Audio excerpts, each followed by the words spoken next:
Hey everyone, welcome back to my channel.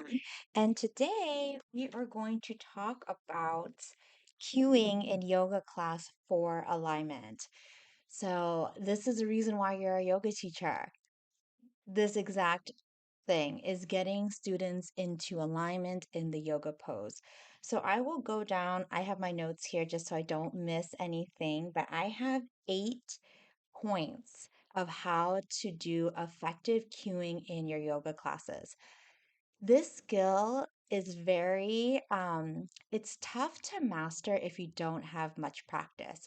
So, the overall tip I will say is that you need to practice doing the alignment cues over and over and over again. And the part that people don't really recognize in yoga teacher training is that when you're a yoga teacher, you're not only a yoga teacher, but you are a public speaker. And public speaking, from the last time I checked, is the number one fear for everyone, or a lot of people, not everyone, but a lot of people. So if you think about it, you're public speaking and you're teaching something with people's bodies, and maybe you are demonstrating here and there with your body. So in a sense, it's harder than just normal public speaking. So being a yoga teacher is another level of public speaking. So congrats to you, and much praise for you having the bravery to even step foot into this. So I just want to get that out there. Okay, so let's get right to it.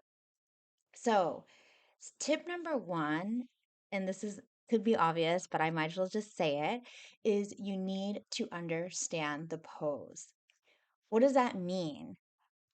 It means, what is the pose supposed to look like? What are you supposed to feel in the pose?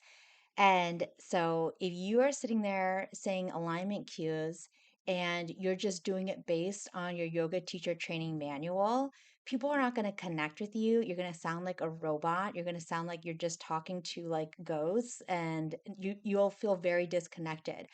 And I've experienced this in class where people, like a yoga teacher, is just rattling off alignment cues that they think they're supposed to say. You can tell that that person has is just like reading out of a book. It's not really embodied. They feel disconnected. So, the way to cut through that is to actually understand the pose. So, first I would say do the pose yourself, okay? Or you would look at the pose in maybe your yoga teacher training. Let's just keep with downward facing dog. Downward facing dog. Now, when you think about downward facing dog, what is it that you feel in your body? That's number one of understanding the pose.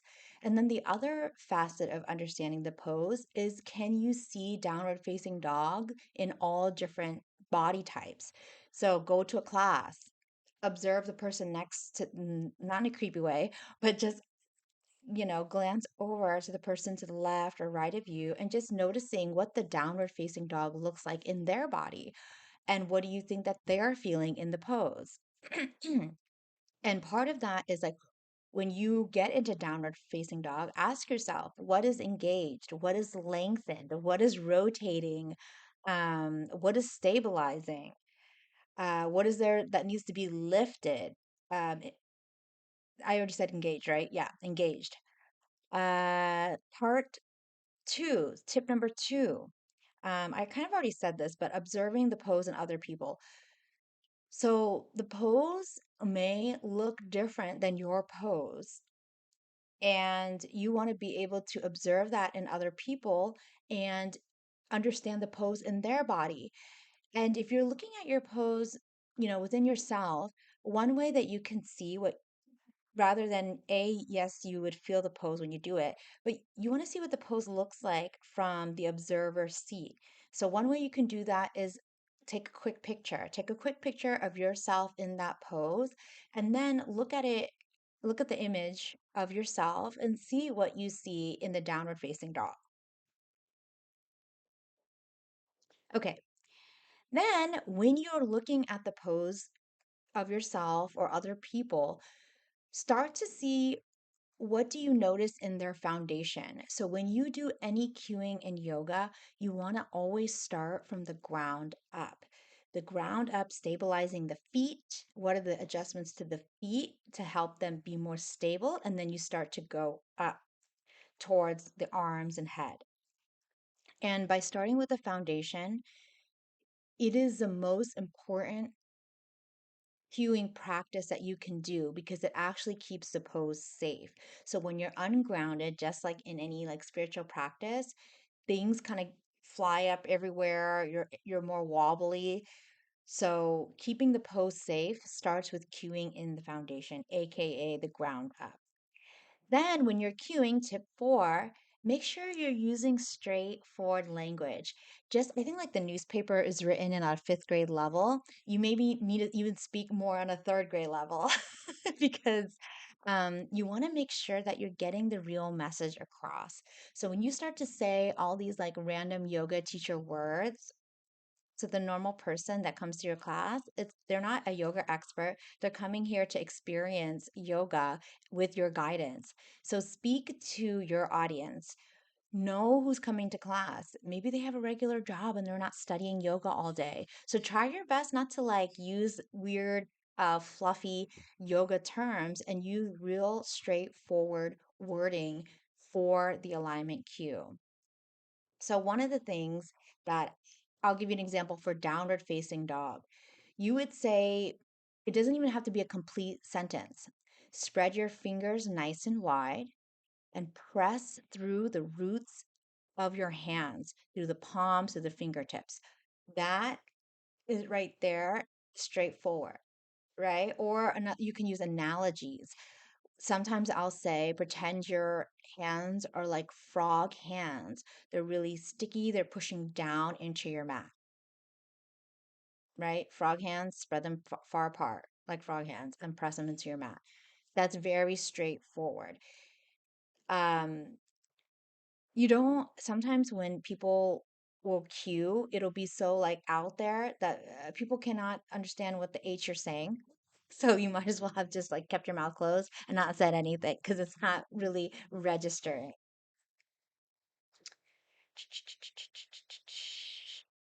Tip number five. There's times I'm sure you guys have experience where the teacher is like rattling off cues and it's like, um, lengthen the spine, press down into your feet, and then they're going off and off and off on cues. Don't do that. Don't do that. You're not a rapper. Don't do that. Okay. You want to give them one cue and give them a moment to embody it. You don't want to give them a cue and they're like trying to get into the cue and like embody it, and then the next cue comes up. It's overwhelming. Okay. And then you don't give them the quietness and space for them to get into that cue. And then just like to relax the mind for a little bit. Okay. Number six, tip six, you have to learn how to cue for all the different versions, all the different modifications of the pose. So if they're doing side plank, okay, Vashistasana, you want to cue for the advanced students. And this is like a level two as a yoga teacher. And then you want to cue for the next modification if that's not, applicable to them. Sometimes if I'm teaching an advanced class, I'll go straight to the point and I'll be like, okay, do Vashistasana, feet stacked, feet staggered, whichever one they choose. But if it's more of an all levels, I like to start it with the simpler, easier version first, and then I'll cue it to the next level, to the next level, to the next level. I would not advise you, if you're a new yoga teacher, I would not advise you to do that. Just cue to the simplest terms and then say if there's another pose that speaks to you, feel free to get into that pose. So just say that. Okay. And then once you get more advanced, you can actually start to, and by advanced, where you feel like the cueing starts to flow better, then you can start to cue from the basic level to the highest level, the highest level to the more basic one. Tip number seven, You need to test your cues, okay? Yeah, it's great to use the cues that they give you in yoga teacher training, but when you become more of a embodied yoga teacher where you're not like, you know, I like to say it like this, like there's like Walmart, right? And then there's like there's nothing wrong with Walmart groceries, okay? But there's a Walmart groceries, and then there's like Trader Joe's service, and then like Whole Foods service, right? So if you're a beginning teacher, maybe you're like more like Walmart, you're for everyone, and they don't need like sophisticated cueing, and it's all good, and you just kind of stick to whatever the yoga teacher manual says, which is fine. That's a great place to start. And then when you get more sophisticated, you get more detailed, and once you get more detailed, you want to make sure that your cueing actually lands with people. So you're not saying weird stuff, not that you're weird, but you're just not, maybe it just only speaks to you. And when you look at your student, they're not actually adjusting towards that, right? So one cueing may be lift your hip creases back and up for downward facing dog. I would say that. And then I would look to see if it is actually making any moves in their body. Do they hear me? Is it land? Okay, so that's how to refine your cueing. And then number 8, tip 8 is stay flexible and adapt to your class. There's tons of times where I've said queuing and I was like, what the hell am I saying? Like, you know? And then once you start to notice that, just fix it. Just fix it. And people are more forgiving if you just call yourself out on it. Like, I think one time I was trying to get them into like some pose, and everybody was like looking around. And I was like, okay, that cue's just sucked. Okay, so stay adaptive, learn from each class. And I would say test the cues on people that know you, like your regulars, okay? And then once you start to they start to know you, and then you start testing cues on your regulars, it's all good. But if you're a new beginning yoga teacher and you're like trying to nail the audition, oh, and there is a video about how to nail your yoga audition, and that will be in the link here. I think I gotta go like this. In the link here, if you want to know how to nail your yoga audition and get the job. But yes, so if you are, so number 8, stay adaptive. Do the new queuing with the regulars. They'll be more forgiving and accepting of you. And if you're just a beginning yoga teacher, and I would not do any new, obviously, you would not do any new cues in a yoga when you're auditioning, or like maybe this is your first class. I would not do any new cues. If the class is free, do new cues.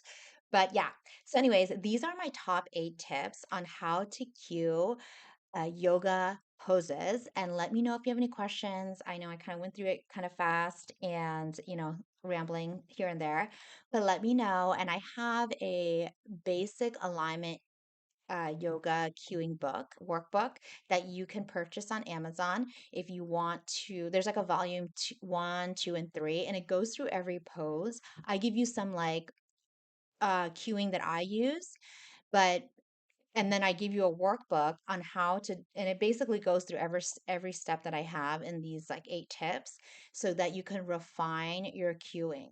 So if you want to get that, that's super helpful. If you need some like coaching, or you just want to you want me to watch you cue, feel free to book me. I have all the links below.